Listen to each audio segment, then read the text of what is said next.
The Sunday night game is Commanders and Buccaneers, and Jayden Daniels getting his first playoff look. This was a guy that saw the Bucs week 1 in his very first start.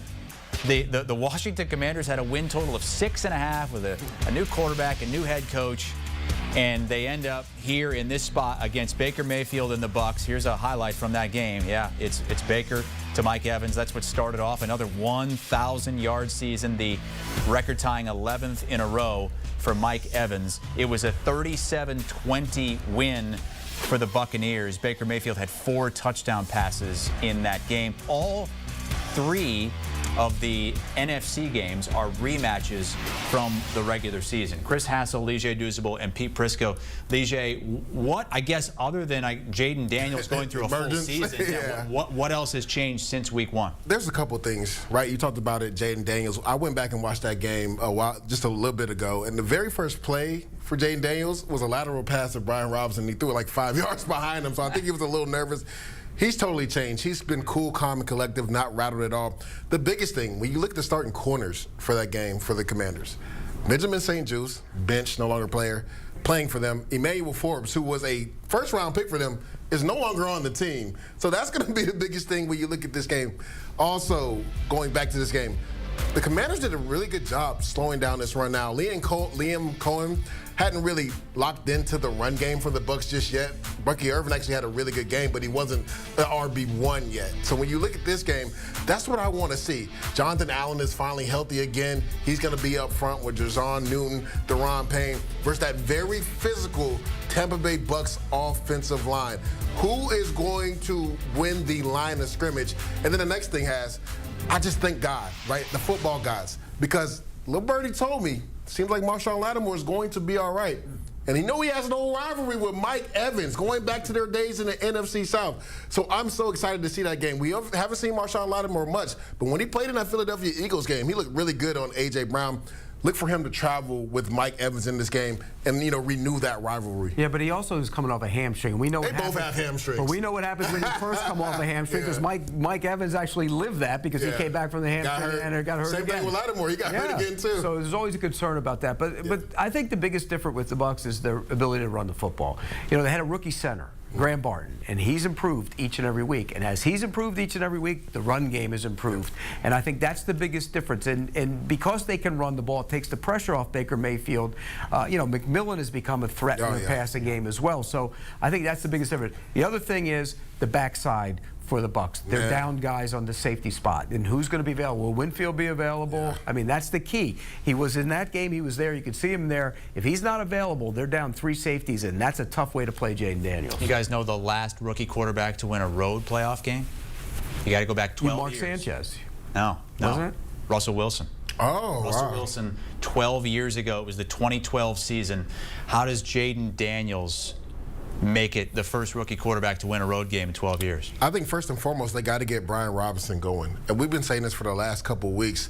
When he's going, it allows Jayden Daniels to be a lot more mobile, right? Because he can get on the edge. Or somebody. Or somebody. It doesn't have to be Brian Robinson. It could be Rodriguez. Yeah, who's starting to play Austin Eckler's coming back, and he'll be bringing the check down game as well. But they got to get the run game going, because that takes pressure off Jayden Daniels, and then he's able to play action pass and find Terry McLaurin down the field. So to me, that's what they have to do. They have to establish the run game.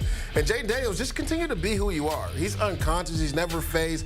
Even if he throws an interception, he just comes back and it doesn't bother him as well. So you got to find Terry McLaurin and get him going as well. Pete talked about the woes in the secondary. Look for them to get Zach Ertz going over the middle of the field, especially with the safety position being in an influx for the Bucs.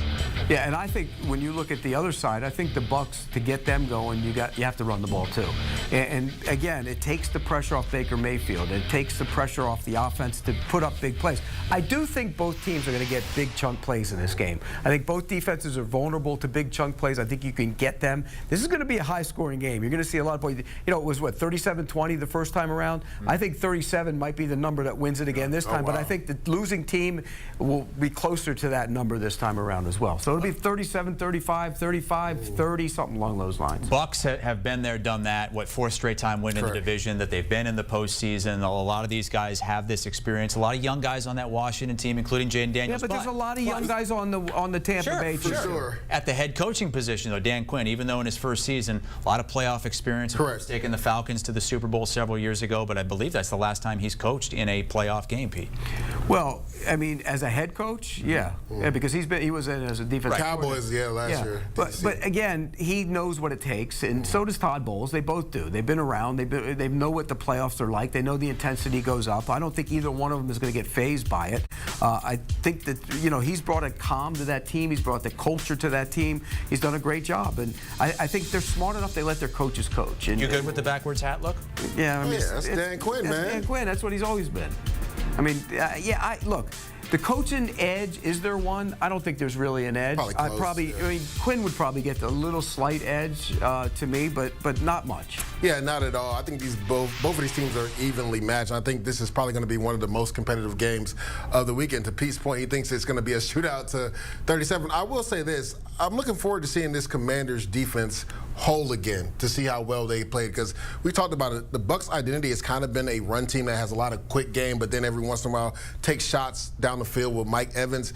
But if they aren't able to get that run game, it's going to be because of Jonathan Allen and the big guys up front. The two linebackers have been outstanding for the Commanders when you talk about Bobby Wagner, who's found and fountain of youth, and Frankie Louvu as well. So that's why I said I think the trenches is going to determine this game. It's going to be the Bucs O-line versus the Commanders D-line. Yeah, and the other thing is, on the other side of it, Cansey wasn't there in week one. Yep. I mean, when he didn't play. When Vita Vea and Kalijah Cansey are playing next to each other, they cause real problems for an interior of an offensive line, and that could be a problem for Washington. And I'm glad you brought that up, because what's the status of Tyler Biadasz? Because that offensive line has not been the same when he's not been at center. Correct. Well, Pete's already said he thinks this game's getting loose. Sounds like he likes the over 50.5. How about the gameplay here with the Bucs favored by 3, Pete? I think the Bucs are one of those dangerous teams in the playoffs. I really do. I think they're one of those teams that can get hot, and I think Baker Mayfield can carry them, and I think he'll carry them in this game. I'll take the Bucs.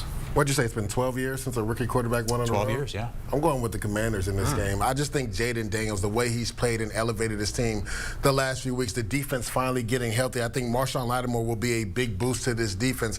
Pete, you talked about the secondary woes, more specifically at safety for the Bucs. I think that can be a concerning issue for the Bucs. I like the Commanders to win on the road. Daniels needs to run more.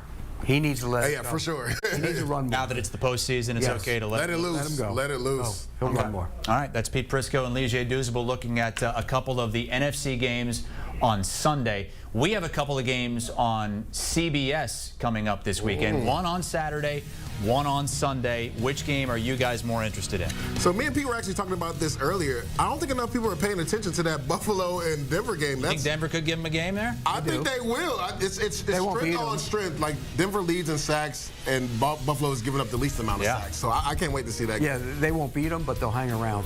Looking forward to it this weekend, Saturday and Sunday, CBS.